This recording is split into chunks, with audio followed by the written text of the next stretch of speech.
Good evening and welcome to the Pinardville Community Ad Hoc Committee meeting.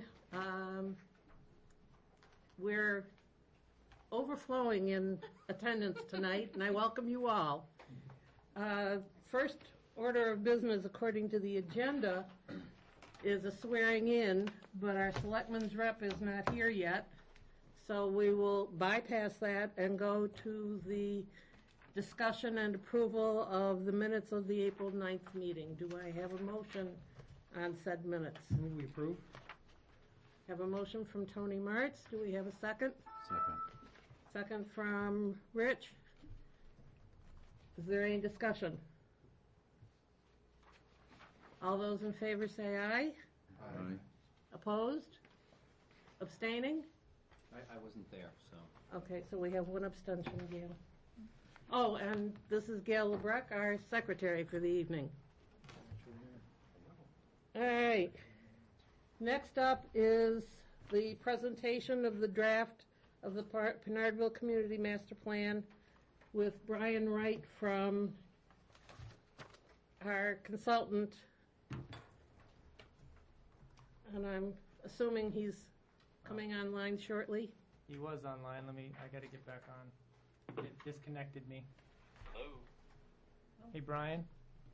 Oh, The meeting there you are. The meeting disconnected me, so I'm still on the telephone portion of it, but on the computer it signed me off. Oh, how do we get back on? Well, I'm working on that right now. Okay, cool.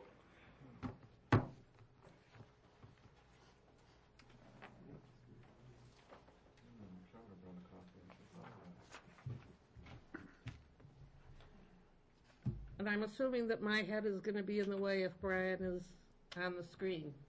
Do I have nods of yes or no? That's a pretty big screen. I don't think you're going to block him. I got a pretty big head. I think we'll see him. Just pop your hair a little bit more to the right. Yeah. Your presence that's big, not your head.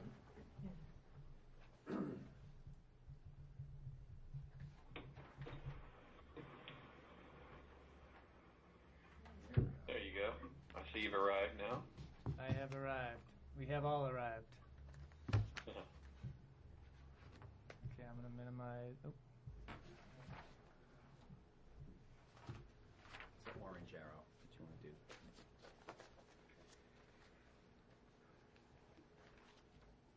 Okay, I think we're all set, Brian, and we did just go through like our first couple items. However, we couldn't really do the first couple items because we don't have our selectmen's rep here to do any swearing in of members. And they already voted on the minutes, I think, right? Mm-hmm. And so now we are to the presentation of the first draft of the Pinardville Community Master Plan, which is you. Okay, great. How's everybody doing? Good, great. How about you? I'm doing well, thanks. I'm in Boston right now, trying to stay dry. Oh, good luck. I hear we have flash flood warnings. So, let's see. And do we have members of the public here as well? We do. Many of them. Oh, great. How many? 20 maybe? Oh, excellent. That's great. Okay, so can you guys see my screen, Brian? We can. Okay, great. So what you guys are looking at now is the cover for the community plan, and this is all based on the work that we all put together while we were doing the Planapalooza. And so what I want to do is just kind of walk you through the document quickly, just as an orientation, because I know that you guys will need to sit down and look at it in more detail. So I'm not going to try to go through every single item, but I just want to make sure everyone's clear on what they're looking at as we have the opportunity to study it more. So here you can see, and I think we have like a 6-second delay, so if I start talking about something and it's not on your screen yet, don't worry. It'll pop up in a second. But I've got the table of contents up now, and just kind of breaks everything down. So we have the introduction that sort of goes through what this is about, the process by which we got to the point of guiding principles that we all talked about and refined through the Planapalooza process. Reflections is a section on some goals that are specifically related to these different topics. And then the plan framework is based on the illustrative master planning work that was done during the Planapalooza. And so I'll show you guys what that looks like. In the introduction section, how to use the plan, and this is one of the most important pages in the entire document.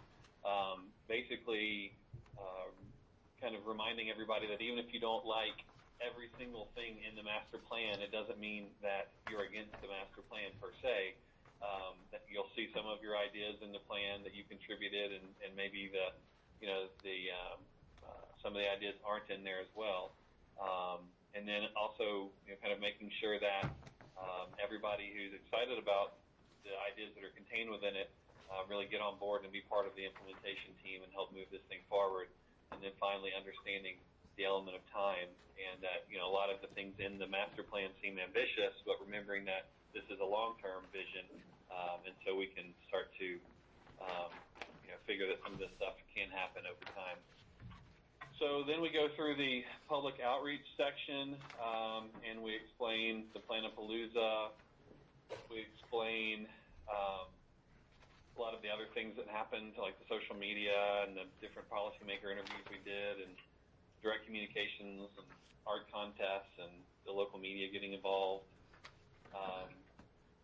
Moving from there into the guiding principles, and we gave everybody a preview of these guiding principles at the Planapalooza, but we got a lot of good input, and so we're able to incorporate that and make sure that we use language that people are comfortable with, and that didn't have any sort of hidden meanings and things like that. So that was good. And then the reflection section, moving in, we've here these are good just to read, but I'll just flip through them. We've got the land use section, civic and recreational space, economic development, neighborhood design, transportation, community facilities,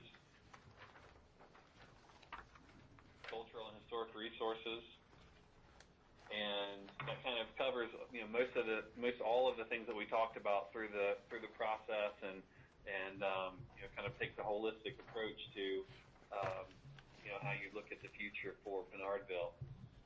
So then moving from there into the plan framework, and this is going to be the part that everybody's the most familiar with, because we spent a lot of time talking about it during the Planapalooza. But this, the page that you see here, hopefully, is showing the different activity centers and the different areas we broke it up into. So that you have the Ice House District, the Mass Road Connector, Pinardville Commons, Cody's Corner, and the Creativity Village and student housing associated with St. A's.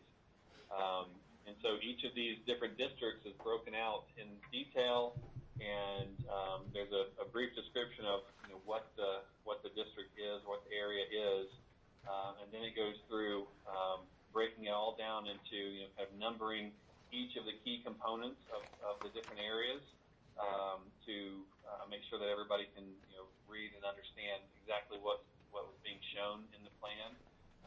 One thing that's it's really good, I hope you guys will see and appreciate that even input given at the after the final presentation has been incorporated. So you'll notice that, for instance, the streets that had the potential to connect into the apartment complex there, the condos, we aren't showing that connection anymore. We are, there's still a connection to Daniel Plummer to allow for connectivity that way, but not connecting through to the apartments.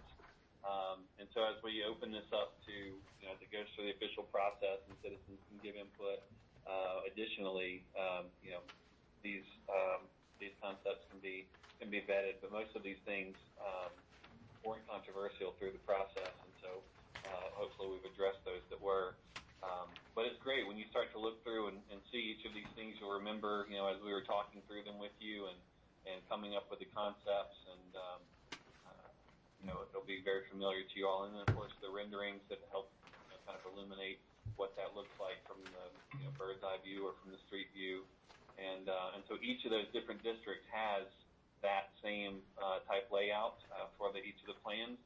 But rather than flip through them all and show you how they look, let you guys take a look at it when you have the document and are able to study it in detail. So that was the brief presentation portion, and what I was hoping we could do is just open it up for you guys to ask any questions, or if any of that's unclear, or just provide feedback. Unless you had something different, Brian, you wanted to do. Hey, Brian, would you just maybe go into more detail on at least one of those, the activity centers, that we can kind of see maybe some detail about? Like, you point out a number and then you see, okay, that's, for example, on the Ice House District, number one Yeah, is sure. Celebrate Ice House. Well, Can you blow Right, up the well, map? it- Can you Can blow you it up so explain we the can see? districts to us so we know? Yeah, because it's not user-friendly for us, because all what we see is. Yeah, we don't have one of those books that you guys have. Yeah, we can't tell anything. Well- I mean, it's not user-friendly. I mean, you can show pictures of greens and reds, but Okay. we don't know what this is about. This is a meeting for the committee. So what we've done is we've provided the document for the committee members at this point in time. The committee is actually going to be reviewing and putting comments together for the consultant. So right now, we're not ready to put it out to the public at this point in time. We're allowing the public to come to this meeting. It's a public meeting. It's available to anybody in the public. However, right now, it's not ready to be vetted to the public yet, because we want to get the committee's input on, what needs to be changed and everything before it goes out to everyone for official review. Can we talk a little bit more about the process, Brian? Just hopefully, well, I need to understand, but also I think people can get a little more comfortable with it. My understanding is, well, number one, this is the first that the committee has seen this draft. Right. Our goal over the next several weeks is to provide additional comments, edits, changes, additions to the consultant. Right. So that we at some point can look at, and we're probably looking at mid to late July, a final draft of the master plan portion of what we're trying to do. Which can then be put to the public, because it will have gone through at least the committee who's familiar with the project and who's assigned to work on this project, to kind of give some ideas and some review of what's been submitted by the consultant. And then once it's been sort of reviewed and vetted by the committee, then we can put it out to the public. We don't want to put out a document to the public that's going to freak everybody out because it's got some kind of mistake in it that we as a committee didn't feel should be in there. But the reality is it's a public process. Can we make this draft available so people can look at it over the weekend, get back to us with more comments before we finalize our input? I think after we review this, we will be able to, and once we put the new revised version out, I think that would be the appropriate time to do it. I've discussed this. Wait a second. We wanna get feedback. Excuse me. You're telling us that you don't really want to put it out until we've got a final draft? Is that what you're suggesting? No, this is not going to be a final draft. We called it a final draft on that, but it will still be available to be revised, because we're going to have a 30-day public review period where the public will be reviewing this document. So it is going to be available for public review once we have it ready to go for the public. But we don't want to put it out yet because it's not ready.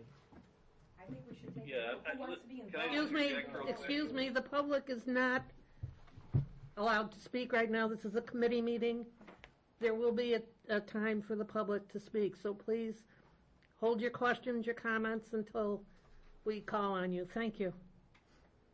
Okay, so one of the things, just to clarify, is that typically at this point in the project, this draft is, and this meeting wouldn't necessarily even wouldn't have a community element to it.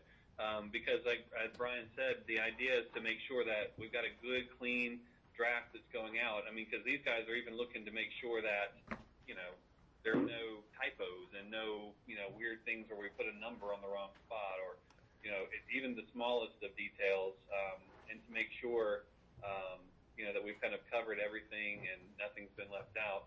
And so it's really kind of great that that the meeting is open to the public right now, in my opinion, so you guys can kind of watch the whole process unfold before the nice and official, clean public version comes out. Because this is literally what we call the client draft, and then the public draft would come out subsequent to this. And after the public draft comes out, there will be opportunity for the committee as well as the public to change, update, revise the plan before it becomes, quote, final? Yeah, I mean, the document has to go through the official approval process, just as any document would. So, I assume that you guys have public input through that process. I'm not exactly familiar with how you do it there, but that's typically the case. Okay.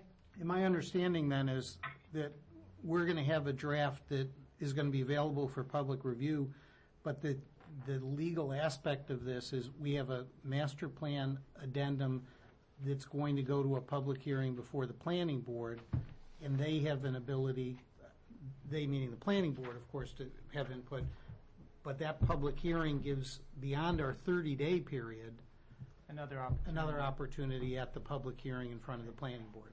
So there'll be a 30-day review period, and there will be a public hearing with the planning board where the public can make comments, either written to the town or to the committee or whoever, and then also come to the planning board and make comments at the planning board regarding what they see in the plan and how they feel about it. And are we on the agenda yet for the planning board in September? Well, we don't set the agendas that far out for the planning board, but we are going to stick to the schedule. It's a pretty tight schedule that we need to stick to now. So I've handed out a revised schedule to everyone on their tables.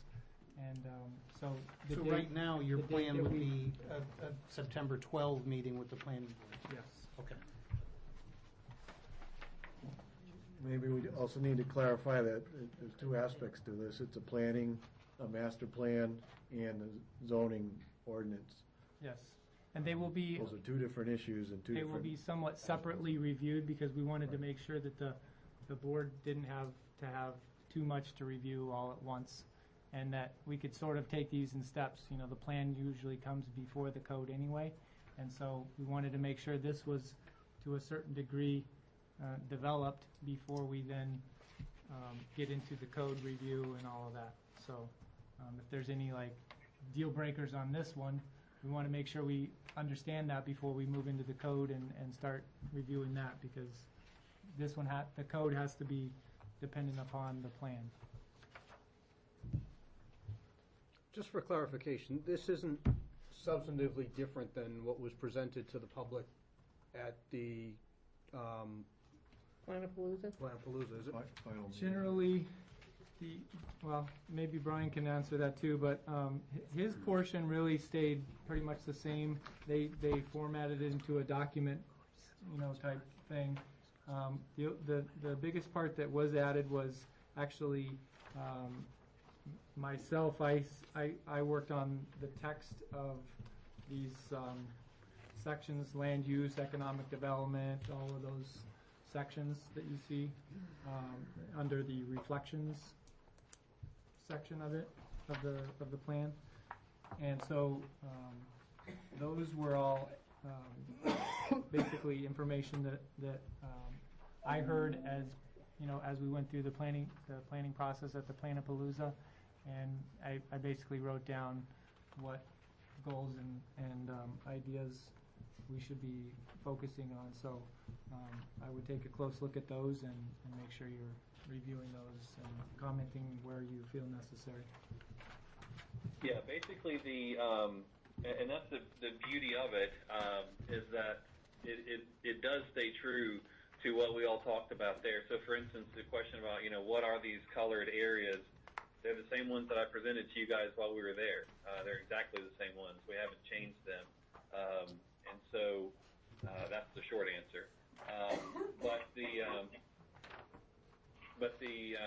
thing that's great about this is like, when I stood up and presented everything, it's just kind of like, here I go, and everybody's kind of got to keep up. This is a great way where you can actually see, kind of written out exactly each of the different ideas for future consideration.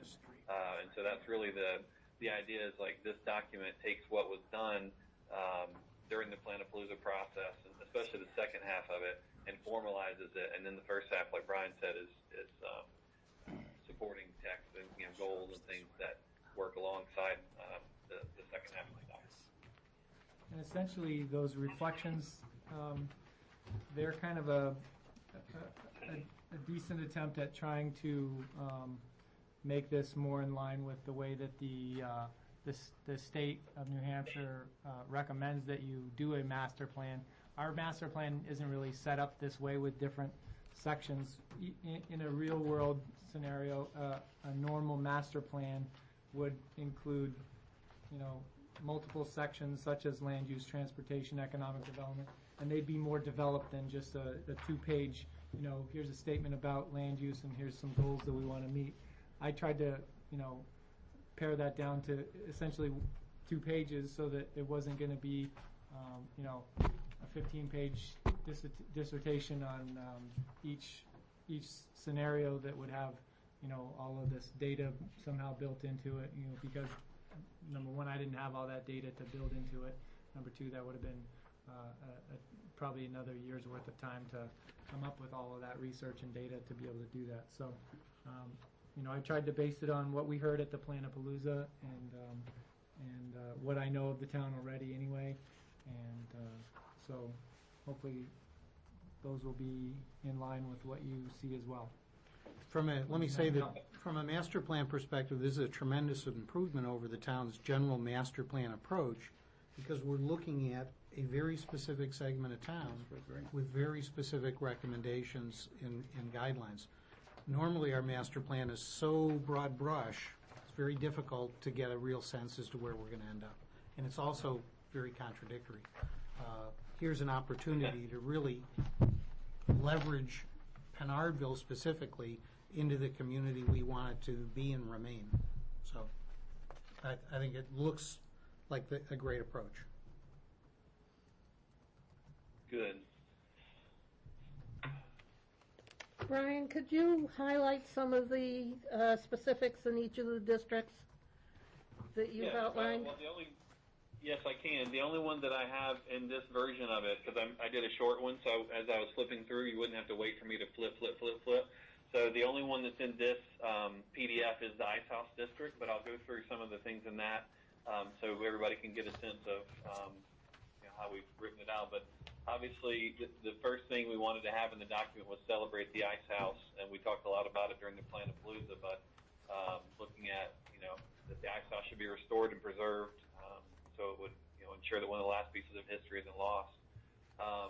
And so here we've, called it out on the plan, and it talks about, as this property is developed, incorporating it into a comprehensive plan for that site. That would be, a way to feature it. We talked a lot about the secondary network of streets throughout the process to help alleviate some of the transportation issues along Mast Road. And so number 3 is pointing out how we, looking at some of the existing new infrastructure that's gone in, how that might be tied in with the Shaw's shopping center and moving down to the Hannafords and creating that secondary network so that people can move from, one of the things somebody said during the Planapalooza was, it'd be great if we could get between different shopping centers without having to get on the Mast Road. So that highlights that. There's that, that stream that's impacted right now with the development, and so we're looking at, daylighting the stream. You can see number 4. Number 2 is seen in Shaw's as well as Hannaford's. The idea of looking at increasing the development potential in different overparked areas.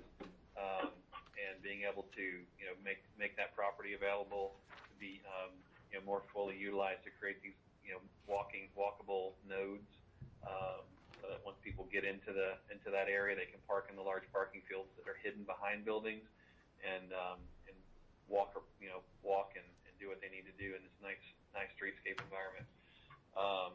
We talked about providing new housing types.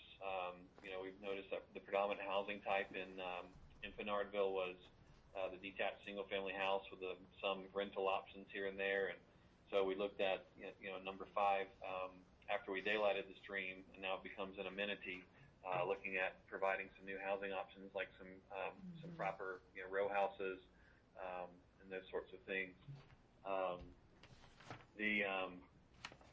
Looking at the new park that's been created there, that in one of our versions we had done away with it in one of the versions of the plan, and the public told us that was crazy, and they really like it, and so we incorporated into the plan. And so number 6 talks about making sure that there are buildings facing onto that park to help define that space even better, rather than it just kind of floating out there in the middle of asphalt and parking and streets.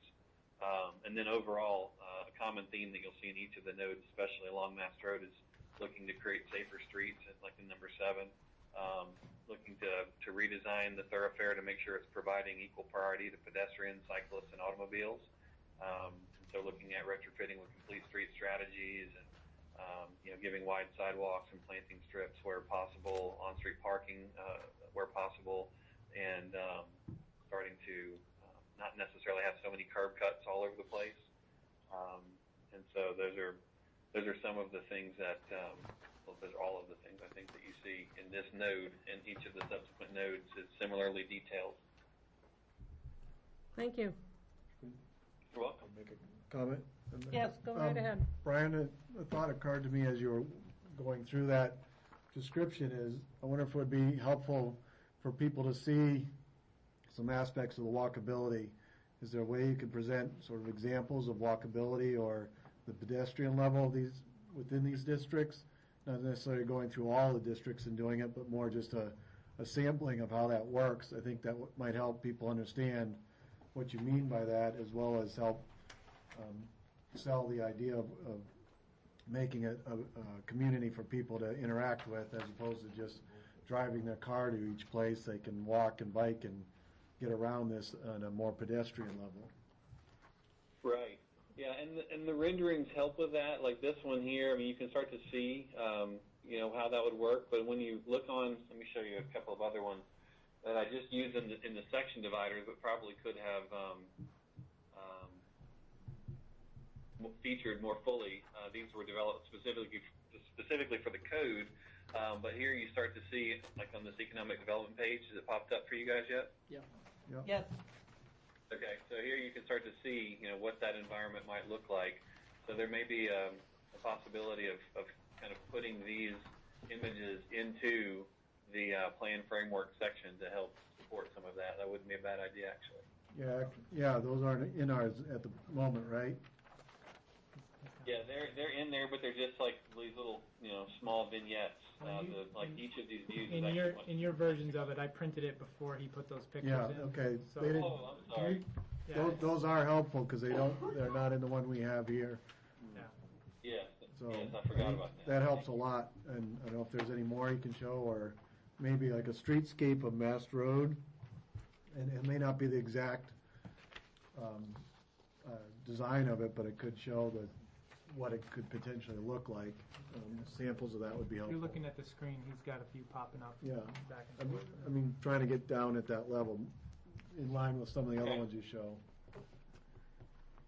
Okay, yeah, those are helpful.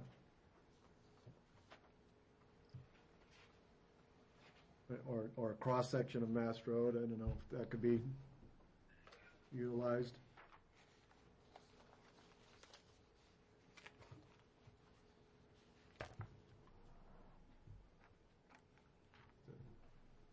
So essentially, all the buildings that you put in the Shaw's parking lot area in Hannaford are actually apartments? No, those are shown as mixed-use buildings right now, so they could have commercial on the ground floor. They could have, condos or apartments above, or it could be even the shop owner could own it, so it could literally be a fee simple ownership system there.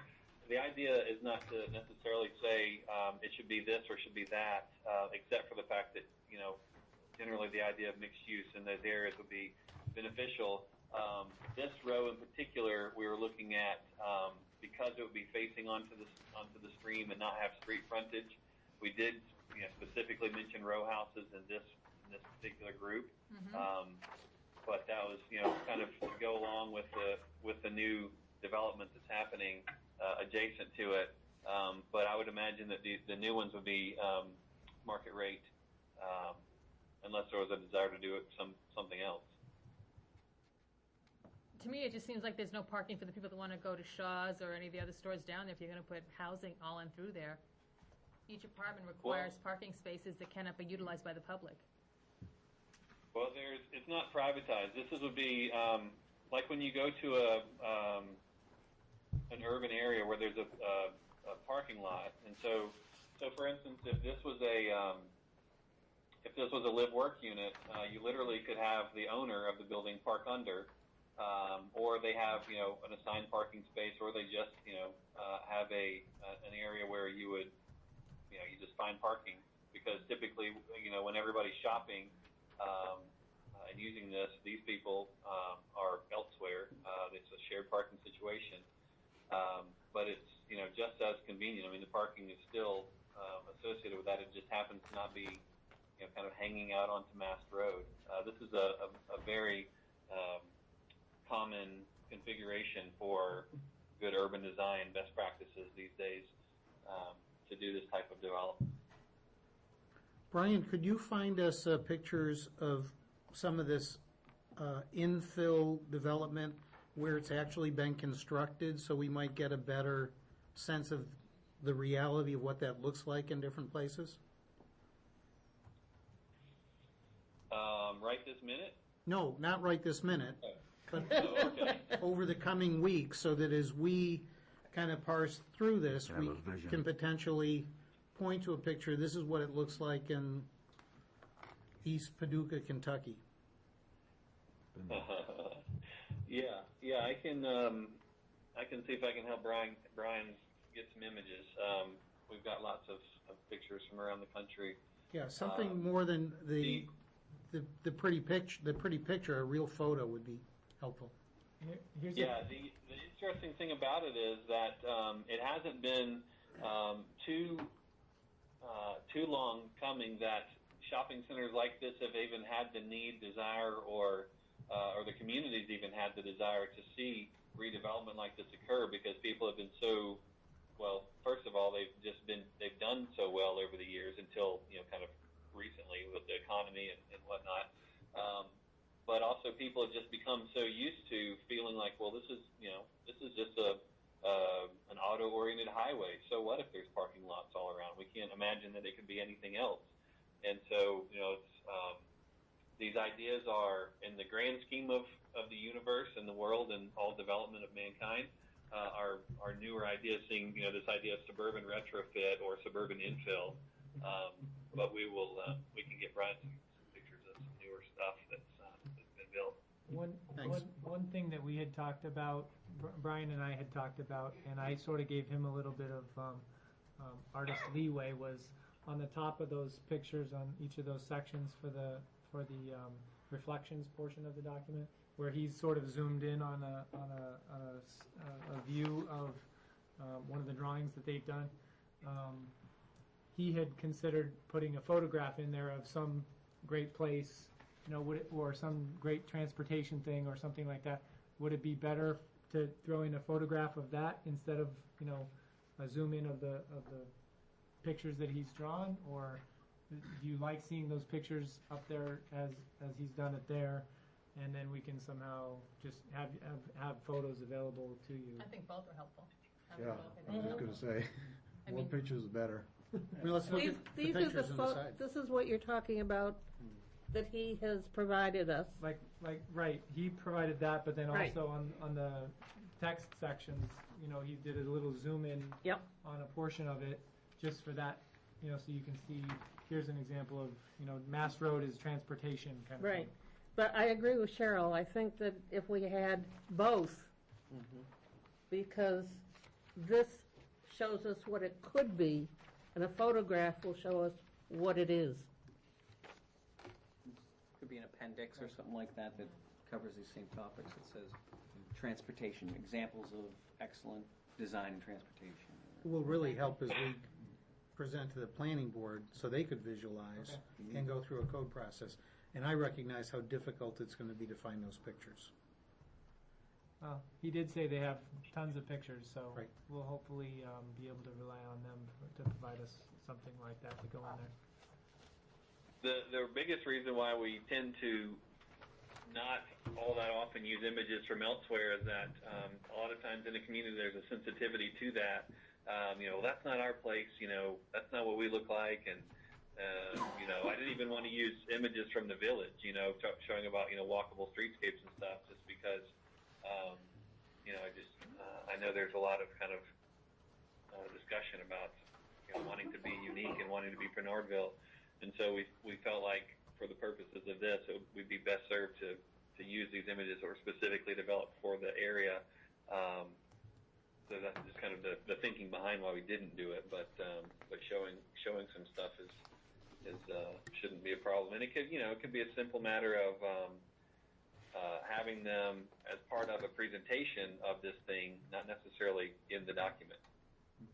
Well, going along with that, though, I think by having the pictures, it would also show that this is an idea, not necessarily exactly what will happen. If you have just the images of what you've drawn, I think some people might react and say, well, I don't want it exactly like that. I would rather it over, this way. Well, I think if you kind of mix the pictures in with the drawings, then people might get a better sense that this is an idea, not necessarily exactly what's being proposed. Mm-hmm.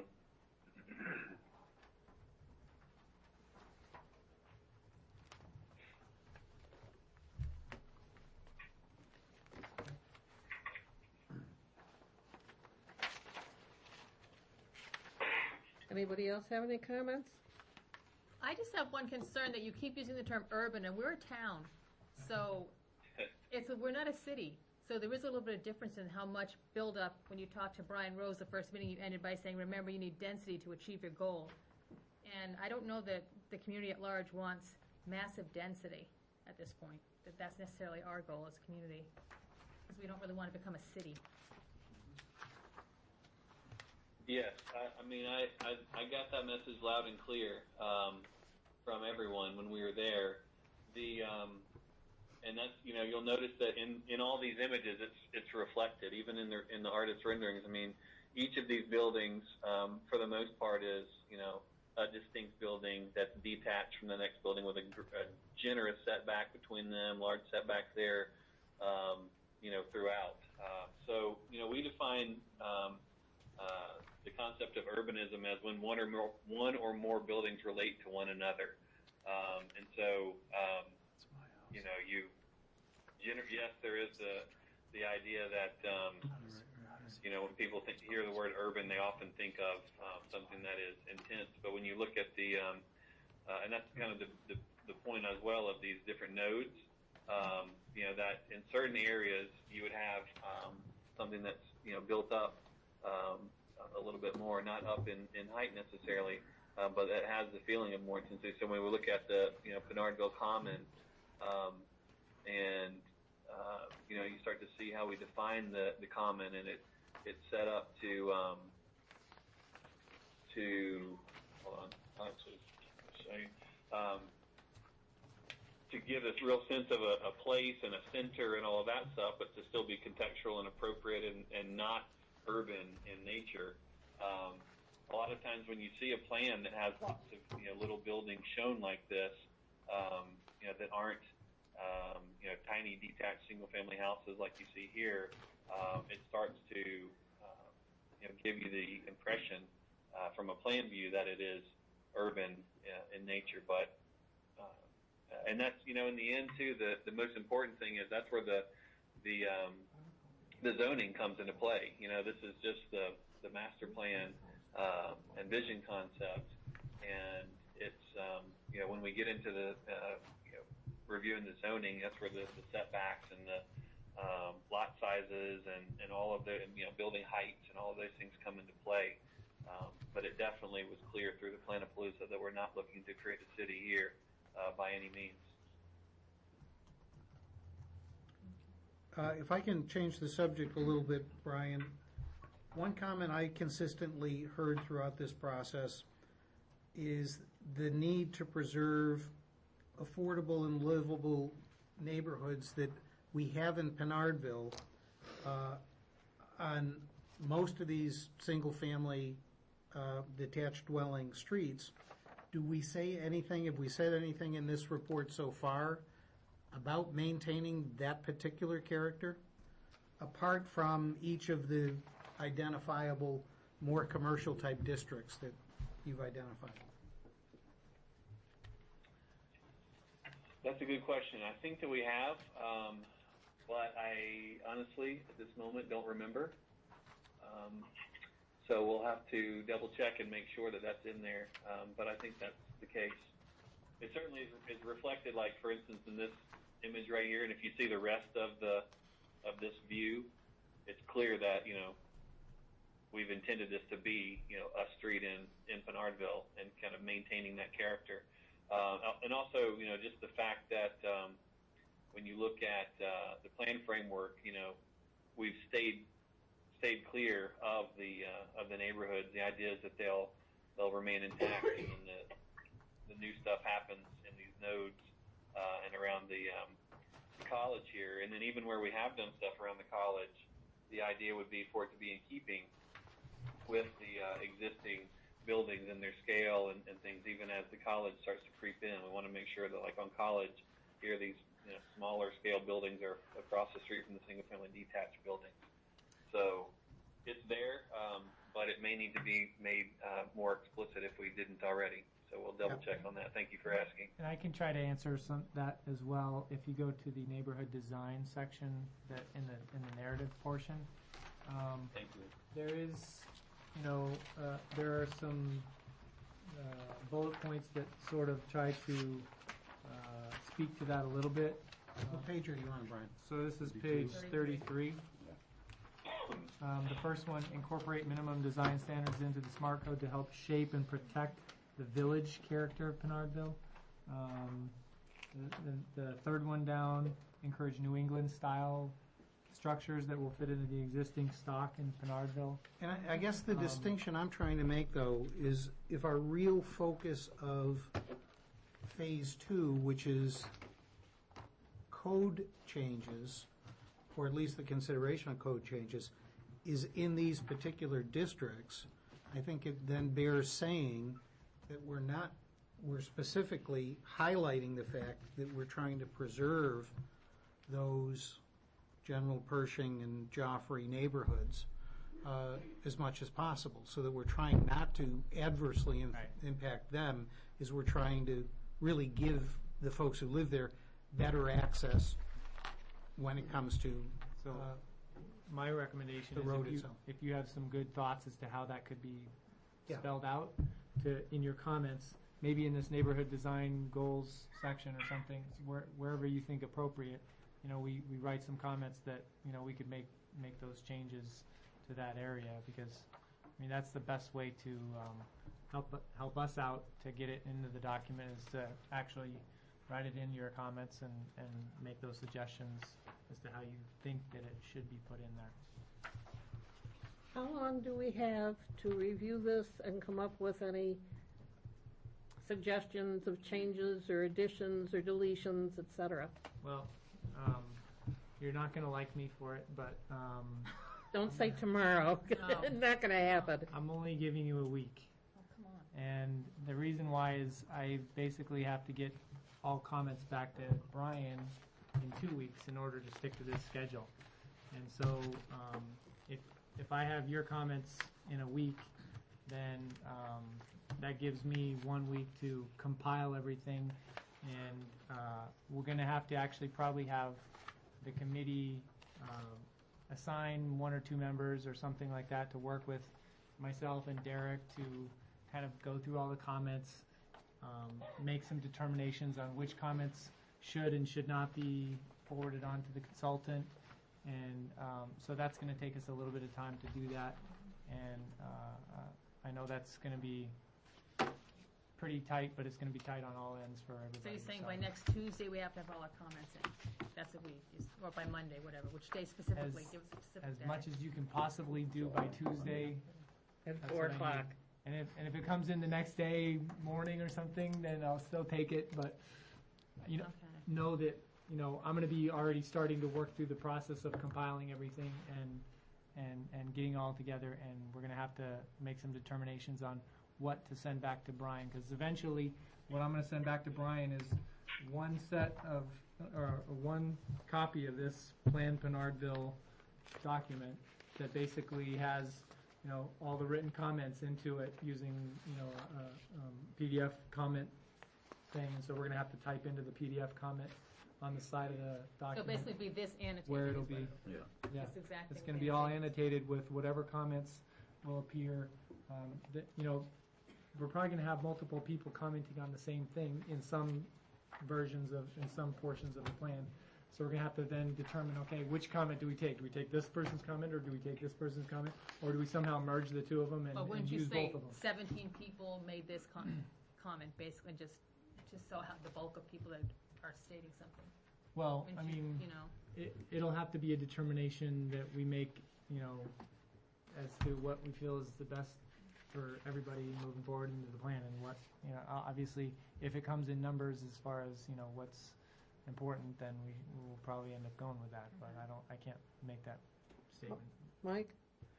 Having edited some things that a number of people have commented on, what's your preferred way of receiving these comments, just so that you get them the same, and my comment of page 33, second line mixes in with Tony's of... If you're familiar with PDF comments and can do it that way, that's probably the easiest. If you want to just write a note with a pen on the document and send that to me, we can deal with that, and we can type it up into the PDF. I'm happy with receiving them however you want to submit them. I do ask, though, that it somehow be next to the comment so that I can see, okay, this refers to this section or whatever, because that'll help me know exactly where the comment is referring to. Is it PDF? The good news is it only takes an hour or less to read the document. So Yeah, it's a lot of pictures, so you're not going to have too much to deal with. So are you going to email everybody a PDF of this? Well, it's too large to email, but I will try to get you. Can't give you PDF comments. I will unless- try to I was get gonna you. say, that's not- That would be rather magical. I will try to get you a CD or something, so you'll have it on digital format. If you can't, yeah, I'll have to do that. How did you receive it? Dropbox. Well, can you Dropbox it? I have Dropbox. To too. us then? If you want to email a link to Dropbox, you can email us all just a link to Dropbox, we don't all have to have an account, and then we can download it that way. We can do that. That would be great. If you can't do it, I'm sure Brian's Actually, if office you can want. figure that. We'll forward a link to you. If people can actually have a Dropbox account, they could comment on the one on Dropbox, and then you could have it back that way. And you could try that. Dropbox is free. Yep. It's just an internet program to share documents. And we could leave it right there, and you can download it right from Dropbox. Email us the link, and then we can leave it up there. Don't download it. Just work on it on Dropbox, and then our comments will be there, and you can see it. And if there's overlap, maybe it'll make second copies and stuff. But then you can start to merge it together. Okay. And hey, Brian, if people aren't familiar, what? I was just going to say I've got 5 minutes left before I have to go to my birthday celebration. Okay. Well, Mike, follow up on that. Are we going to see everybody else's comments, or are they just coming to you? Well, I'd like to see I would them. say probably not unless we do it via the Dropbox way. I mean, that would be a way to do it. I think that's what you need to do, and that means if someone sends something to you that's not in Dropbox, you should put it in Dropbox so the rest of us can look at it. Yeah, I'd Or you like to can see all post the your final one in comments. Dropbox. You could put them, once you merge them all, post it there, and then just let everybody know it's there, and you can look at it. Otherwise, we should have a meeting before Yeah. it goes forward. So I think as a committee, we need to know what each other's thinking and. Right. Yeah. Okay. So we'll get the comments onto Dropbox. Now, I guess we can take care of assigning someone to maybe help us out with putting it all together after Brian's gone. Do we have any other questions for Brian, so since he only has a few more minutes? Can I just ask, the pictures are to scale, correct? They are to scale, yes. So when we see like the street view, that's based on a scale. Right, they Goes used from the they plan. used a scale base map to draw those. Okay. So it was, I think it was 1 to 300 scale. Is that right, Brian? I can't remember, but actually all the views from the artist renderings are actually, we built a 3D model first off of the base map, and then he drew based on the views from that. So everything is exactly accurate and to scale. Okay, thank you. Now, Brian, that proposed new street at the end of Pitane, Joffrey, and Hague, that means you're opening up the dead ends is what you're still suggesting? No. No? So the dead end streets will remain dead ends?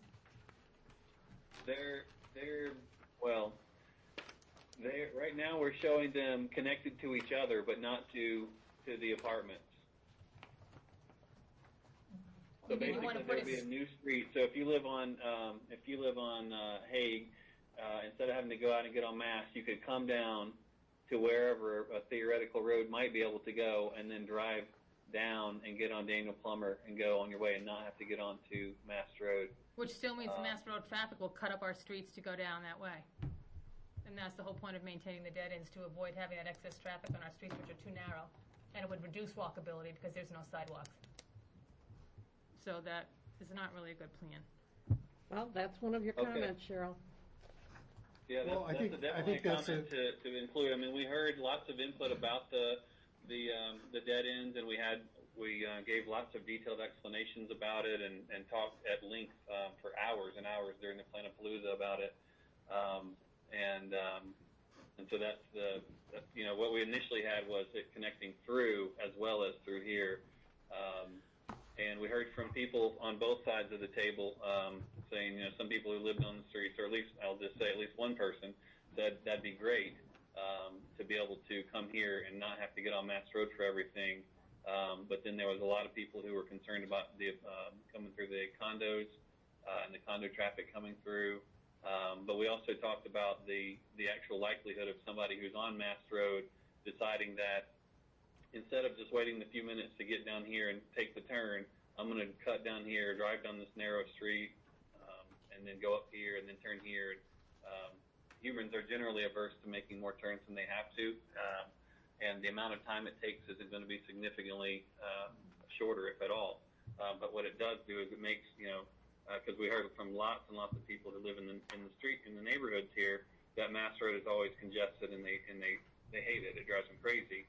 And so the point was that it's these houses that are the traffic as well, because they have to get on Mass Road no matter what. So that was the idea of doing that. But in the end, it's for you guys to sort through. It's just a best practice from a planning perspective, and you may be, the decision of the community may be that we'd rather have more traffic on Mass Road than to make this potential connection here, which is actually for the convenience of these people primarily.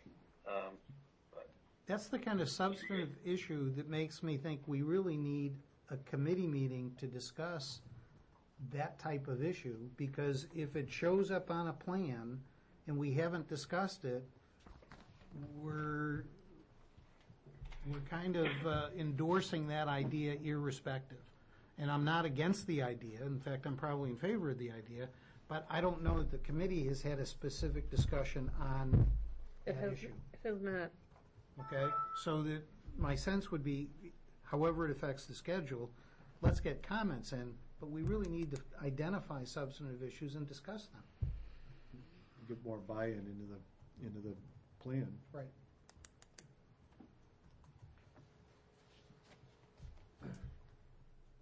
I do agree. I think there's too little meetings on this. There's so minimal. This is very major. There's a lot of data that you need Yep. to review, resolve, and Yep. make And a details proper that have to statement in be- detail what you need to get done. Well, And- we may be able Well, and I to, think that's a great point, actually, because before you even consider doing something like this, it's not just a matter of, oh, well, the master plan says it, so let's go do it. It's you go, just as if the Shaw's shopping center owner were going to do what we drew there, they would do a plan, and they would have, they would do traffic counts, and they would do, a feasibility study, and they would do all of the things that you do to make any kind of a change to any property. So it's not just like, oh, it's there, let's go start building it because they drew it in the master plan, last year. It's one of those things that it would take a lot of thought, a lot of consideration, public meetings, and all of those kind of things. But in the end, if it's, those kinds of things aren't intended to derail an entire process. So like I said, I mean, if the, if you go ahead and decide it's worthwhile to eradicate it, knowing the one fact we do know is that Mass Road will continue to be impacted negatively, and then all of the rest of the stuff we don't know. But if we take it off the table right now, then that fact carries on with Mass Road. But Well, at a minimum, Brian, every place you say proposed new road, you should be saying possible new road. Because I don't think that we're making a proposal necessarily on some of those things. But I think it is a substantive discussion that we need to have as a group. yeah, I like that possible. Yeah, I do too. Right. So does anybody have any more comments before he goes off to his birthday celebration? Happy birthday. Guess not, Brian. Okay, well, I'm going to, are you guys, is it time to open it to the public? Are you guys going to have comments, or what's the protocol for what's next? Because I was going to leave my recording going here when I walk away. Well, that's a good idea. Yeah. We are going to have public comments still. Yes, we are. yep, Okay. All right, well, I'll leave it on, and We won't say anything bad about you. that's fine. I can handle it. We do have our consent to record us, right? It's a state law issue. you're being recorded anyway. Okay. Yeah. Public meeting. No privacy. I'll talk to you guys next time.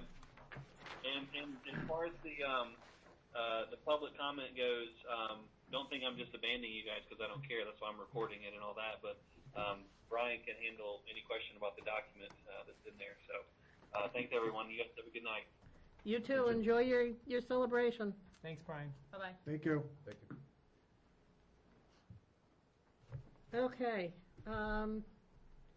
Before we go to the public comment portion, Brian, if you would take us through, now this committee's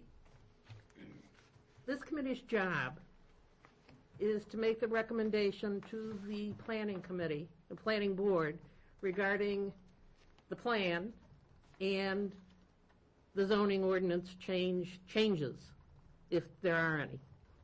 Two separate items. What is the process once we make the recommendation? Well, you're going to make two recommendations, and they're going to be separate recommendations because they're going to be two separate processes going forward. So, our schedule actually outlines it pretty well. But essentially, we're going to be looking to have, as we stated earlier, the planning board public hearing in September 12th of this year to hopefully adopt the final version of the master plan. Now, while that's going through a process, you talked about there's going to be a public review process, and there's going to be a public hearing at the planning board meeting, and they're going to be, making a determination at that meeting, or maybe they'll continue it to another meeting to make some changes or something like that. But they will be eventually voting on this to determine whether or not it'll be the master plan, incorporated into the town's master plan. And then as we're going through that process, we're also going to be reviewing that SMART code, which will be further down the line in the process because the state statutes actually speak to when those public hearings are to be had for zoning amendments. So those won't happen until, let's see, the first public hearing will be December 12th. So that's going to be 3 months later than the plan. So we're going to have some time in between, but we'll have to do public notices. We'll have to do all that's required per our state statutes to make sure that that hearing is formally ready to go and everybody's aware that it'll be coming. And so those are going to be two separate processes, but eventually the planning board won't be voting on the code. Eventually it'll be the voters voting on the code in March.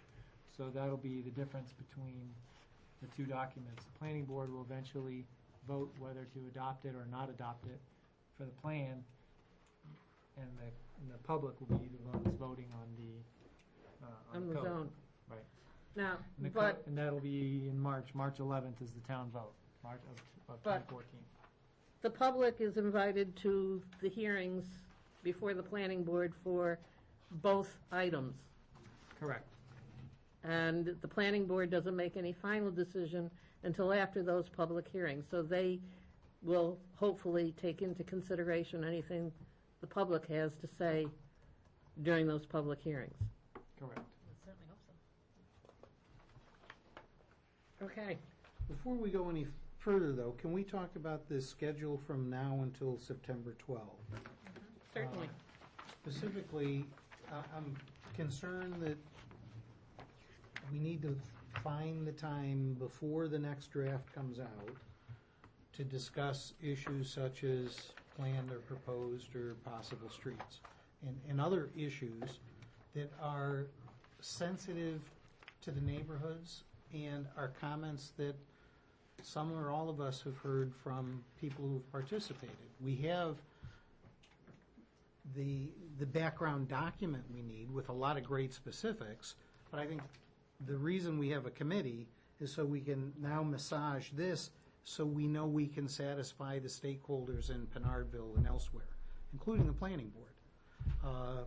And if we don't have that discussion, we certainly don't have an ability to put out a plan that says, and I'm going to use this as an example because it's a great example, but it's also the sword that's hanging over our head potentially. We can't have a plan that shows proposed new streets unless we can justify why we need or want proposed new streets. I don't think that Brian has done that at this point, and I think it's our job from a local and a political perspective to justify it if that's the direction we want to go. So we do need that meeting. Well, do we though, or should we just have you submit the comments and then who decides? Well, I mean, like I said, I think we should assign a smaller group of people from the committee to be in charge of deciding that. I don't know that every single member of the committee has to be there to be the voice of the committee, but that was kind of my plan for getting this done and not having to do another meeting because, number one, I would have to then sign a check to pay the consultant additional money, which I don't have in my budget. Because I have a set number of meetings to be able to do with him, and so. But the committee doesn't necessarily have to have Brian present when we sit around and discuss local issues. Exactly. Local issues. Yeah, because in essence, ultimately it's our plan, not Brian Wright's. So I think that he's right. You're going to have to do some brainstorming in order to come up with some logical. Exactly. Yeah. I've done that work. I mean, if we're expected to support it, we have to really understand it in detail and see who it impacts negatively or positively and be able to justify it. And I don't think we can just submitting comments and not really knowing who said what, or he might think of something that I don't, might spot something I don't that really is important. I will say, though, that if the committee does, and if we go ahead and submit our comments, and then the committee comes up with multiple changes after that, and he has to make changes to the document, we have to still pay him to make additional changes after this version, because either that or I have to make the changes, because, you know, it's not, again, it's not in our budget to be able to allow him to. I was gonna propose, what if you gather the comments, make your judgment calls on putting them into the one master document with all the comments in it, put that back out to the group, and then if you want to have a meeting, those interested could attend that meeting and hash it out, you know, with the comments. But just among the committee, it may not necessarily involve everyone, and it may be those that have that interest or see comments on there they want to address. They could do it, or they could look at it and think the comments make sense and their points are being taken and understood, then maybe we're in good shape. But maybe go through the process and then make the call at that point how we deal with it. Because we have an opportunity to make the comments. Yeah. So what, you know, and if it doesn't seem like it's being addressed, then maybe we do need a committee meeting at that point. And it could be a short-term one, you know. And Brian, my concern on your schedule here is we have an overlap with the code issues. Okay, so that what you're really telling us is you want edits by the 2nd. You're going to submit that to Brian's office by the 16th. And then at some point... No, you've got that backwards. He's Brian, going to submit it to Brian by July 2nd. Okay. back to us. Right. But And then Brian Wright is going to submit back to us on the 16th. Final plan. Okay, by but then we have 2 months between the 16th and the 12th, which is unused time. So can't we just move Brian's final plan out another 30 days? Well, but we have to have the public review. As long as you get something out by August 12, you've got the public review, don't you? Well, let's see, public review goes from 7/16 to 8/15, and then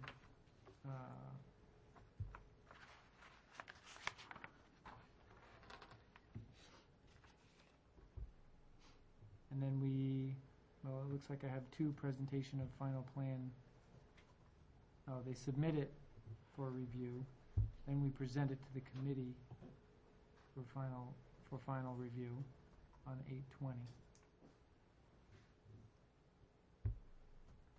It just appears So- very rushed for such a major issue. Yeah. Appears like we have a week to resolve several substantive issues, which, I mean, we're just seeing this now. We've seen the public presentation, but we have a week with, you know, as identified some of these issues that we're just seeing and just fleshing out now. It seems like an awful tight time frame on us. I don't have a problem delegating someone to work on commas and periods and photo sizes and things like that, but, you know, to put one person in charge of deciding some of these issues, I think we really need to discuss them as a committee, as a group. Can I propose we have that meeting on July 2nd?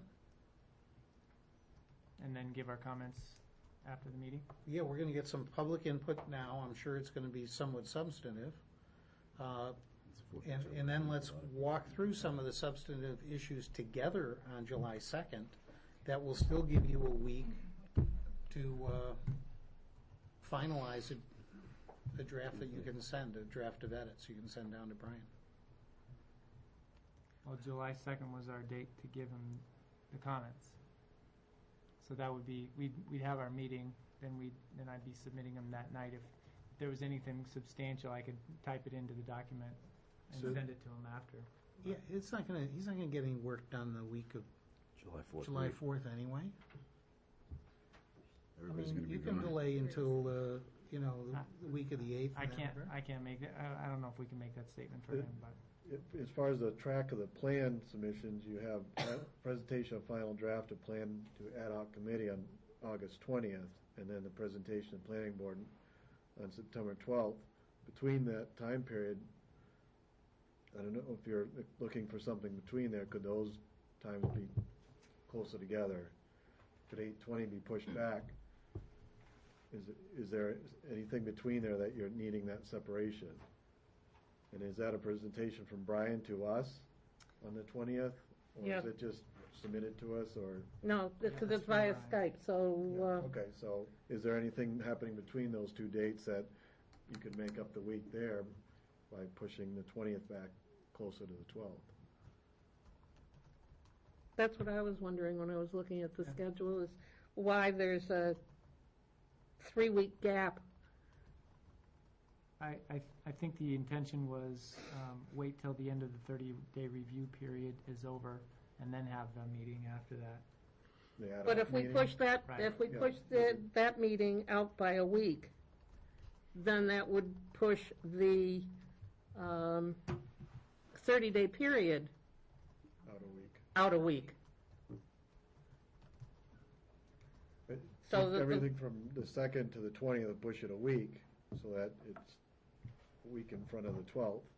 All right, so that instead of the 7/16 being the first day of the 30-day public hearing, that would go to the 23rd, which is a week later. Some complicated issues. Is that a possibility?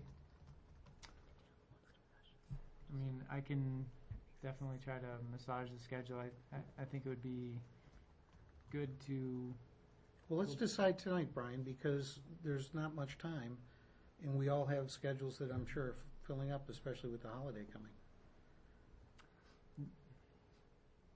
the only, well, okay. I've got my calendar on my phone and I can try to check things as best we can. I always try to look at other conflicts because I've had issues with double scheduling on different things. So, So take a look. So are you That's suggesting working out to be 3.5 weeks Yes, between those yeah. two. Is there anything that needs to occur between the 20th and 12th? 20th of which month? August. August? And the 12th of September, which is the planning board. No. There's a 3.5 week window there that we Yeah. could work with. The only thing that I have to do is for public hearing at the planning board, I just have to make sure, appropriate notice is sent, which in this case, I may do some type of mailing depending on how much budget I have, even though it's not a requirement per state law, because we sort of mailed for input at the beginning. I may try to do that if I have enough budget. I don't know if that'll be possible, But the 20th isn't a critical date for noticing that meeting. I mean, no. we know right now that meeting's gonna happen, so if the 20th slides till, whatever, 2 weeks hence. It's mainly the 20th that gets pushed, nothing else. That's what's, Yeah. leading up to it. So you wanting, what date are you wanting to push the 20th to? Later 27th? date? 27th, 1 week later? Will Is that be a that- CIP meeting, Brian? Is that a Thursday? That's a Tuesday. Tuesday. Sorry. Or even the 2 weeks hence, it really doesn't matter. No, either one. Or even, August Maybe let's 20th grab is my a calendar. Tuesday.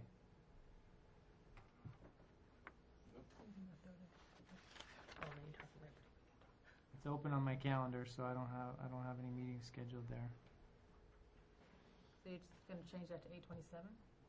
Oh wait, hang on, the 27th, I want to check that. 27th. That's open as well.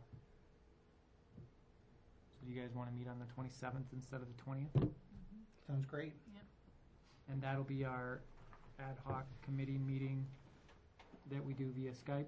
Yes. Mm-hmm. Yeah, exactly as it's listed, yeah. Okay. So can Now, we the get, only other thing that I have to do is check with Brian, obviously, to make sure that that's available to him as well. Because that's fine. There's a two weeks of time period in there you could work with too. Are we in agreement we're gonna meet on July 2nd without Brian? I know there's an EDC meeting that night, but they're apt not to have anything on their agenda. Or we should invite them to put this on their agenda and take input from them. That would be interesting. I'm fine with that. It was actually one of the proposed dates that I was looking at for this meeting. Great. So I think that date is available. So, Yeah, there will be conflict with the EDC, because we have some stuff going over in that meeting already. The certified site things we're probably not going over.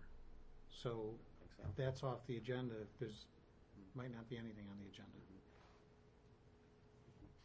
Because that's going direct to legal, I think, over the next week I or so. haven't heard. So are we changing the 7-2 meeting to, we're just adding another We're gonna actually have a thing in meeting there. on It's that gonna day. be an additional meeting without the consultant, and it's gonna be on 7/2, and that'll be one other thing. Is that 6 PM? We can do it at 6 or 7 or whatever. I don't know. 6 is a great time, I think. Okay. And so then the That gives us 6 full hours of work, right? On your clock. And so the 5.4 meeting is going to be pushed out then? Everything what we're doing? I think Brian could five- probably massage the middle numbers. 5.4 is, I'll do that as best as I can. I mean, if I have to type it up and give it to him the next morning, I'm fine with that, but I don't want to go too far past my 2-week deadline with him, so. Because he's only going to have 2 weeks to make any changes to the document himself, so that I want to give him as much time as he can. We got basically 2 weeks, and he's going to get 2 weeks. You can push that 7:16 and 8:15 now if you want to. That was the point. Yeah, why are we pushing the other ones out if he's going to keep it to the same? Right. Well, Why don't you work that out with Brian? yeah, I'll try Those to. details, yeah. But we have a sense now, our next meeting and then our final meeting before the planning board, so Yeah. that's what I think is We have critical. 2 more meetings, I think, yeah. well, according to this, there's also a meeting on the 30th of July. Yeah, we have 3 meetings. Right. But that's about the And code, though. that's Gonna the start the code code. process. That's code now. And right now, we have. That's a different subject we have altogether. 0 on the code, right? Yeah. Right. Right. Well, That's he's the got first- it. He's got it actually drafted. No, but, I understand, mean, but we haven't seen. We don't it. have we anything. haven't seen it, and Right. That's have to be a lot more technical, so that I think we're gonna need, and we have until essentially October, to really understand the technicalities of the code, though I know they've drafted them a number of times. So I don't wanna confuse, I don't want the two to overlap too Right, much right. in terms of our thinking. Right, 'cause it- But this first stage is really the critical Yeah. issue, because Yep. most people are gonna understand this plan and not understand the code. And they're gonna vote on the plan when it comes town meeting. They're not gonna vote on the code.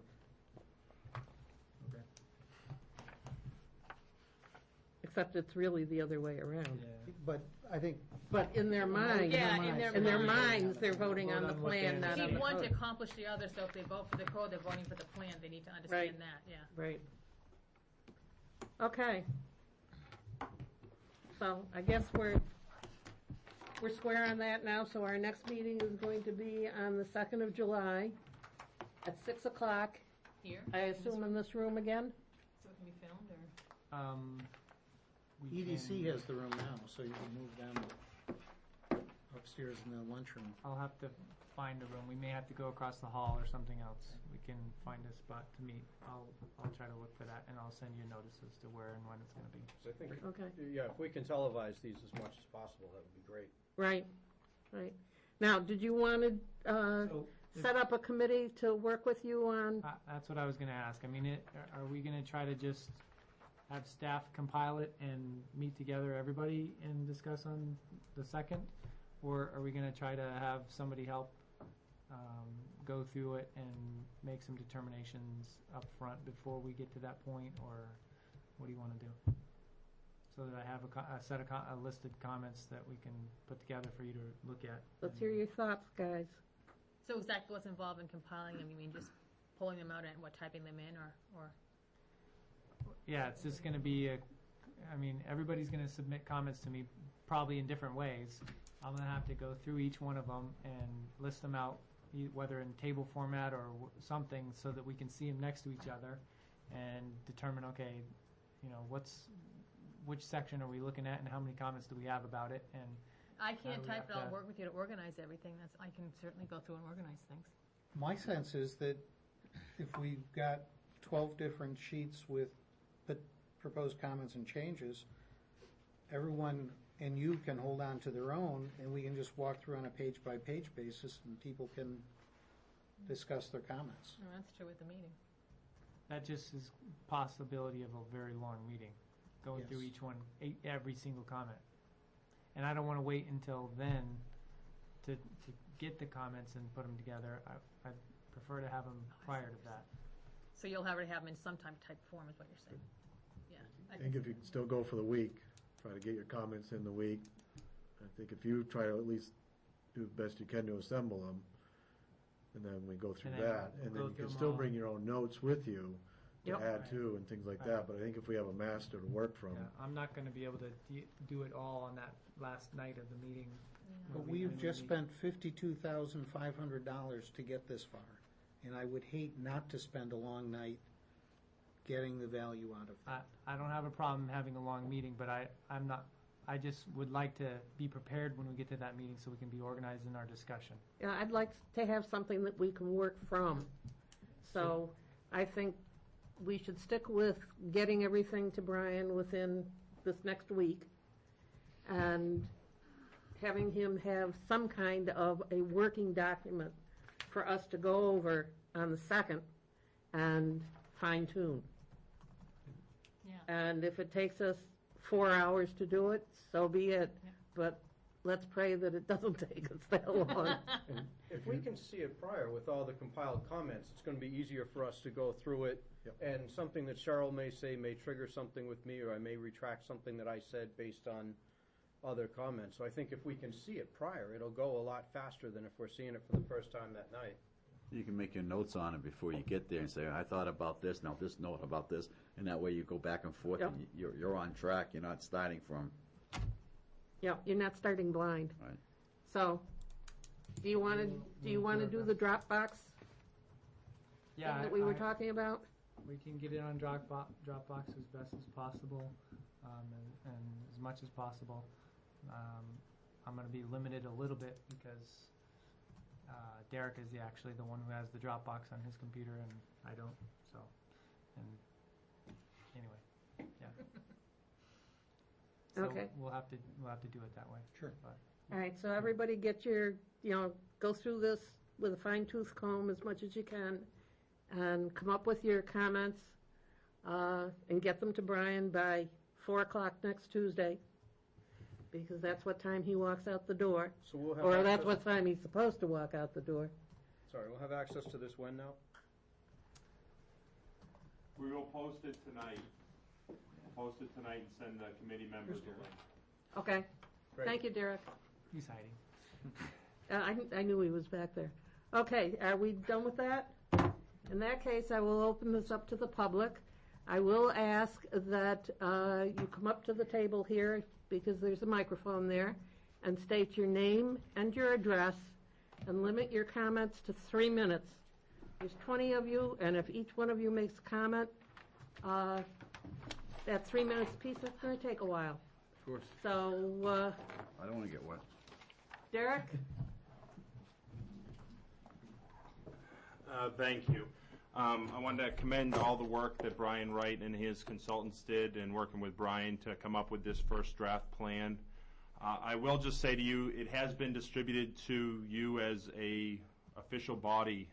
It is now a public document. So what I would ask you to do is take a vote to post it on the Plan Pinardville page and on the Facebook page and have it available at the planning department starting tomorrow. I understand this is a period for the committee to review the draft. That doesn't mean it shouldn't be put out there and pushed out there as much as possible. So I'd ask that you take that vote tonight and make that direction to do that. Derek, can we get, or Brian, can we get a copy of it from Brian with draft across all the pages? Or Yes, can you we guys can. do that? We can make that change. Yes. If that's the case, I'd move that we have a draft copy with draft across every page, posted publicly, All as right, soon as the staff can I'll accomplish that. second that, that's. we have a second. Any discussion on the motion? All those in favor? Aye. Aye. Opposed? Abstaining? It's unanimous, Gail. Thank you. Thank you. All right.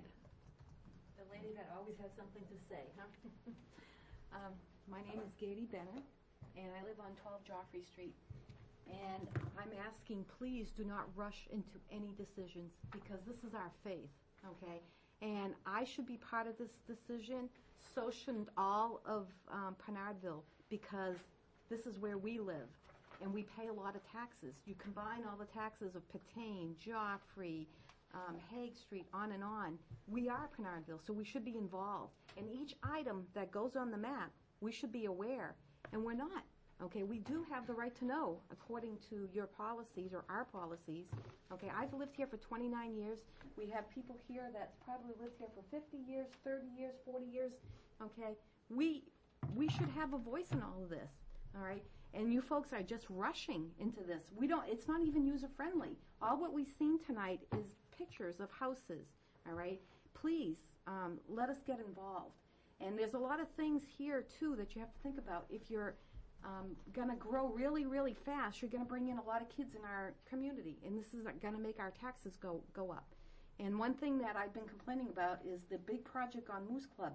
The neighbors were not even aware of what was going on.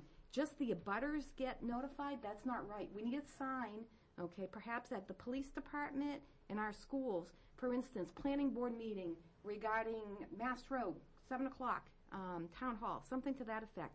We need to be able to come to these meetings and involve the people, because we're going to have to live with all these decisions.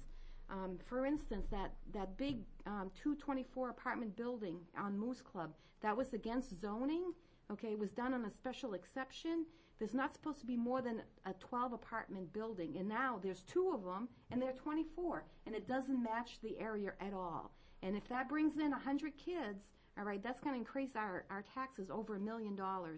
And we're talking about our schools needing a lot of repairs, okay, $14.5 million in repairs, and then we're losing Dumbarton. So if you're coming up with all these big apartment complexes, it's going to hurt us, because we're going to be growing too fast. All right, Manchester was hurt when they had a sudden increase of 2,000 people that came into their town. All right, they had to lay off police, they had to lay off fire people. You know, this is all true. I mean, we turn on the news and we look on this, okay? We don't want to bankrupt Pinardville, okay? We don't want to run Pinardville like our country is being run. We already owe like $17 trillion. We can't afford keep putting debts. So please think about all this fast growth. It's going to hurt us in the long run. And again, let us be involved. When you put something on a map, let the people come to meetings and let them say, hey, that's a good idea. I came up with a petition that was against the unblocking of Mass Road, against the unblocking of Patane, Joffrey, and Hague Street, all right, because it affects us. We live there. We don't want cars going up our streets when we have children playing in the road. None of the people in the condos wanted that either. Everybody I went to, they signed the petition. There was over 120 people that signed the petition, if not more. There was 10 pages, and that was submitted and stamped. Make sure that Brian Rose got that. I do have all right, and that is still showing on the map. This is not what the people want. You're doing things against our wishes. You're putting stuff on the map where we were against this. We live there. We pay taxes. Count all the taxes. Please let us be part of this. Don't rush into this. And it's coming up a big week that everybody's going to be on vacation. Why do you have to have a meeting on July 2nd when people are going to be on vacation? All right, that's not right. Take your time before you look at all this and approve this, please. Thank you. Thank you. Anybody else?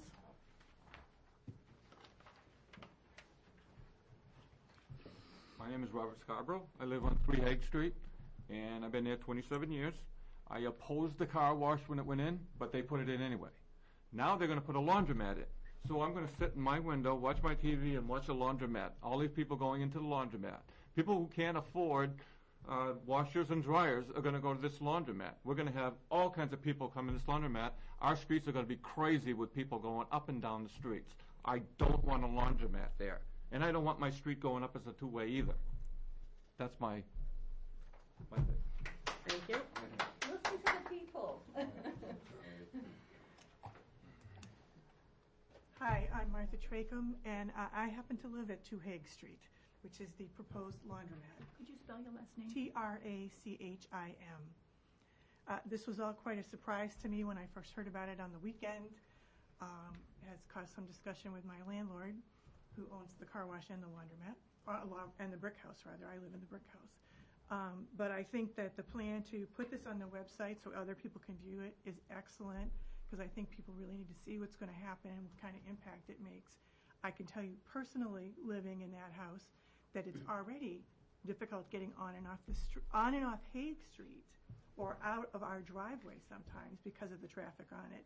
And adding that additional amount of traffic from a public venue is going to make it even more difficult. And it's also surrounded, my house is surrounded by people that have kids that all play out there. So I just think that that needs to be a consideration. It may be that you have to reconfigure the exit for the laundromat, that it goes back out through the car wash to the light on the next, I can't remember the name of the next street over on the other side of the car wash, Joffrey, or something like that. But there are a lot of concerns in the neighborhood about how this will impact the flavor of the neighborhood. And now I want to see the plan, because I have to look for someplace else to live, and I want to make sure I'm not moving into another impact zone. So, it's very concerning, and I kind of informed the landlord that we were very concerned that we hadn't heard a word about this from him when he bought the property and was making these plans. Our first note that something was up when all of a sudden people in suits started walking around the house, and one of the neighbors called us. So I think that there needs to be more made known publicly about this part of the plan. Thank you. Thank you.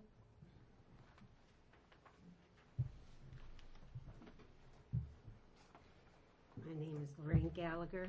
I live at 8 Hague Street, and I've lived there for 47 years. And at my age, I don't know how much longer I'll go if I have these shocking comments about modernizing Pinardville. The traffic, as it is, it's difficult to get out of that street. And I'm just devastated about the whole thing. If I have a heart attack, I will inform my daughter to sue them. There you go. No, really, it's very, very discouraging to hear that. And then to put a complex not far from us is going to cause more traffic, just like Etienne said it, in regards to that Moose Club thing. That's not helping us. And children that live on our street generally play in the street with their little bikes and so on. Now, when this, we went to 4 hearings before they put the car wash in. Yep. And that was quite a battle. And they won. Then the car wash is bought, and a few weeks ago I was here at a public hearing because they wanted to make the car wash with little flickering light messages to entertain the people waiting in line to get their car washed. And a person on, 2 people on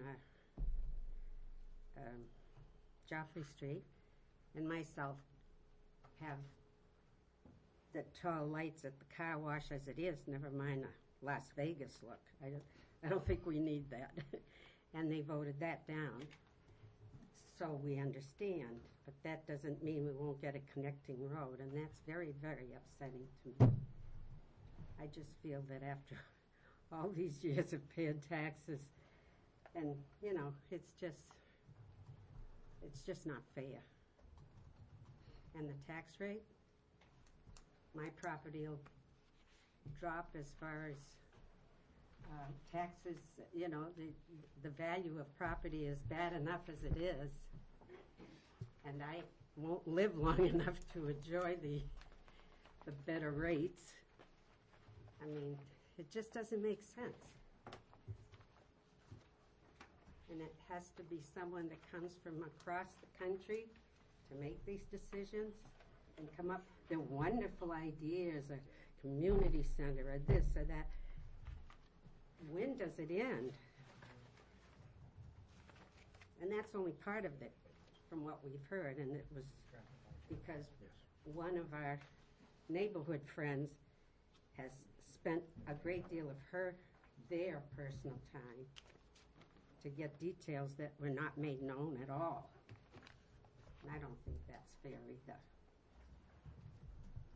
Now, I'm a resident. I have a residential zoning, but I'm near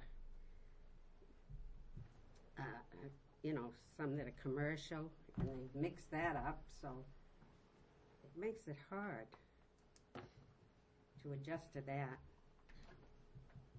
So that's all I have to say. Thank you. Thank you. Thank you.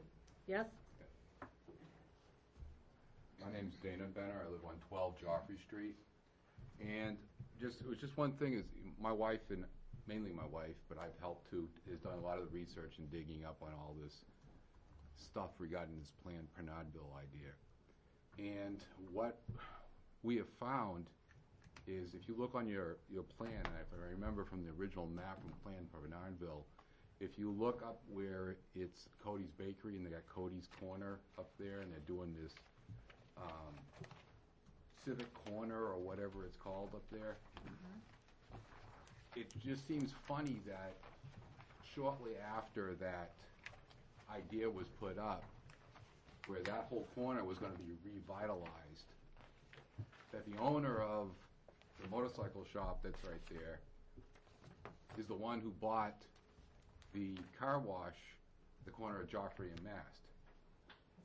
And he also owns where they're putting this proposed laundromat, which means that he's probably going to end up selling his property to the town where the chopper shop is for a large sum of money so we can put a nice little corner there and use the money. So he's making a profit off the residents of that whole block and the town in general. And I have a funny feeling that this was all in the works long before any of you folks were even probably asked to become part of a committee. Because things like this don't happen overnight. I teach political science at Granite State College. I teach a lot of this stuff that's happening in our government. So I know for a fact that decisions like this don't happen overnight. And the fact that Brian and the other Brian treat the people of Pinardville like things, not like people. We have little pretty pictures of artist renditions of nice little squares and greens. He wants to push it. Thankfully, you folks are standing up and saying, no, let's stop and think about this. But it's not right. It's a big decision. There's a lot of people's livelihoods, depending on what you guys decide. You know, I moved to Goffstown, to Pinardville, to get away from what this whole thing is proposing to do. I moved here because it was a nice town. The police had a great reputation. Yep. We felt safe in this town. Nobody gave our police any guff. Our fire department was great. Everybody seemed to work together in this town. And now all of a sudden, it's a big flush. Let's revitalize. Let's be this. We're not that. You know, and if you want all these public housing developments to be put them in the village. I know it's not going to happen to be put in the village because the village is a historical district. We can't do anything about that, but Pinardville has a history too. And if anybody really cared to dig into the history of Pinardville, it's just as rich as the village itself. But we're the tax base for Goffstown. We've got the businesses in Pinardville. We got the higher population density in Pinardville. Pinardville pays for Goffstown, or pays a large chunk for Goffstown. But our voice is very rarely ever heard. People are making decisions for us, not with us, but for us. And all we want to do is have you guys take the time. It's tough sitting on a committee, I know it is. I've been there, I've done that. it's tough. But for everybody to put their comments in and leave it, the decision up to 2 or 3 people to say, we're going to decide which comments are the good comments and which comments are going to be the bad comments, why have a committee? Why don't you just have those 3 people sit there and make all the decisions for us? You folks that stood up and said, hey, we need another meeting, I applaud you. I do. I really applaud you folks. But we got to start treating people of Pinardville like they're people and not like we're little square blocks on a little drawing. Or what business can go here, or what proposed road can be cut through there.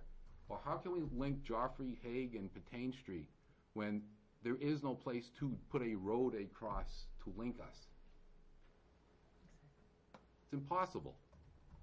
Anybody who's been up those roads will be able to tell you that's impossible. But Brian Wright is not looking at us as people. He's looking at us of getting a check for $52,000. Yep. So he's going to make all the pretty drawings,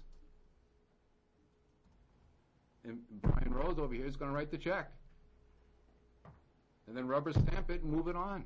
Don't let him do that. Then our taxes are going to go up. That's all I have to say. Thank you. Thank you.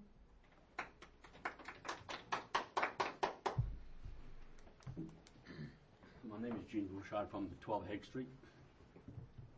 These are my neighbors, and they said pretty much what I was thinking about, what's been happening.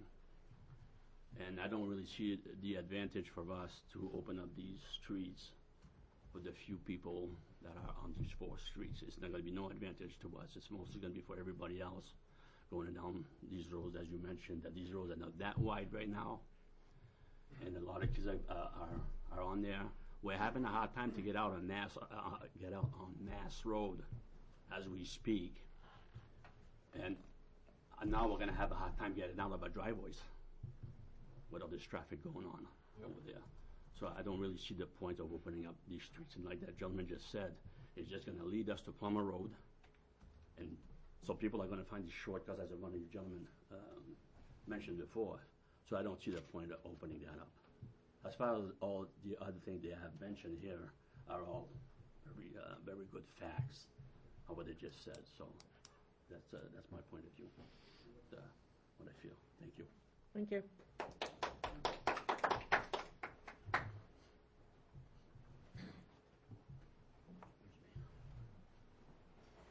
Donna Pinard, 65 Riverview Park Road, lifelong resident of Goffstown. I'm already on the record as being against this plan. I just wanted to put that on the table. But one of the things that I heard tonight that's very concerning to me, or at least appears to be a contradiction, is that as parts of the plan are developed, such as Shaw's parking lot and building, we hear, or parking, or whatever, we hear the words best practice, that this is best practice as we know them. And then we say, can you give us some pictures of where this best practice has already been implemented? And we hear, off the top of my head, like right now, well, if it's best practice, then we hear, well, it's relatively new. Okay, well, best practice according to whom? Oregon? Because I don't want Oregon. Washington State? Because I don't want Washington State either. So who came up with the research that this is the current best practice? Because I like Pinardville the way it is. Are there things that can be improved? Yes. I would love to improve them using the people of Pinardville. I am willing to put my name on the line, because I don't have property to donate like Edmund Pinard did, but I can put my name on the line and say that I'm willing to organize for free a committee that would look into some of these ideas and implementing them as we have the money on our own. Part of the plan expands Bartlett School. I don't know if Brian Wright knows, but years ago, the land to the right of Bartlett School came up. It went on the ballot. It was voted down. We had an opportunity at that time to expand Bartlett School, not with land to the left of it, but with land to the right of it. It was voted down. All of these ideas, some of them, are great. We can do this little by little on our own. We can change zoning section by section on our own. The plan calls for looking for more grants. Let's keep the federal government out of it. Let's keep the state out of it as much as possible. Let's do this locally on our own. It might take longer. but it will be our ideas and it will be our people implementing it as it goes along. Thank you. Thank you. Anyone else? Can I just clarify a point? Yes? That the gentleman, Keith Excuse me, would you, Oh, sure. It's Martha Tracum again. The gentleman, Keith Bandecki, and I think he has an associate, do own the whole spot on that corner by Cody's where the motorcycle shops are. And they purchased the car wash and my house as a package from the previous owner in December. I think they closed the deal. So he definitely is heavily invested in what goes on in all of this. So I didn't know if you were all aware of that, but that is part of what's happening. thank you. Are there any other comments? Can I go? Yes. Make it short, though, Okay. please. Okay, this is Katie Benner again. And I don't know how many times we have to say, please, think about all this before you vote. And it would be better to keep the government out of this because there's always strings attached. Okay, the more you bring in the government, the bigger the apartment buildings will be, and the more taxes we will have to pay to put the children to school.